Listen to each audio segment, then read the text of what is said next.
Hello बच्चों, let's read the question. Given question दो statement 1 and statement 2 पर based है। Statement 1 says shape of wavefront depends on type of source and statement 2 says wavefront is a locus of all those points which are oscillating in same phase।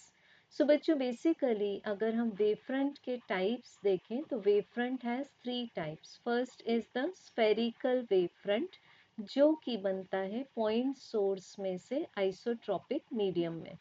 अब बच्चों second हमारे पास type of wave front है cylindrical type of wave front जो कि बनता है अगर हम सोर्स को लेते हैं लीनियर या फिर हम लेते हैं उसको सिलेंड्रिकल, और ये दोनों ही केसेस में हम फाइनाइट डिस्टेंस पर ऑब्टेन करते हैं वेव फ्रंट।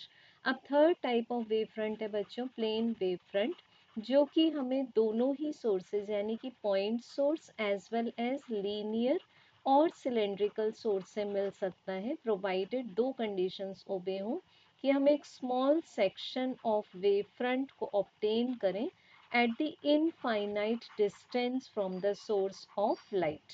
सो यहाँ हम देख सकते हैं कि सोर्स का टाइप कैसा है, स्फेरिकल है, सिलेंड्रिकल है और डिस्टेंस कितना लिया गया है। तो शेप ऑफ वेवफ्रंट डिपेंड करेगा टाइप ऑफ सोर्स पर। तो स्टेटमेंट 1 इज करेक्ट। अब बच्चों स्टेटमेंट 2 में जो वेवफ्रंट की डेफिनेशन दी हुई है कि ये ऐसे पॉइंट्स का लोकस है जो कि सेम फेज में ऑसिलेट होते हैं। इसके लिए हम एग्जांपल ले लेते हैं point source of monochromatic light such as S. अब इस एस में से हम मानेंगे कि फाइनाइट डिस्टेंस पर कैसे वेवफ्रंट बनेंगे, स्फेरिकल वेवफ्रंट बनेंगे। और मान लेते हैं यहाँ तीन points P, Q and M, तो ये तीनों पॉइंट्स सेम फेज में होंगे। So we can say that statement number 2 is also correct. Similarly, it is applicable for the cylindrical wavefront and the plane wavefront. But बच्चों यहाँ पर statement 2 statement 1 को explain नहीं करता, so we can say that correct answer will be option B. Thank you.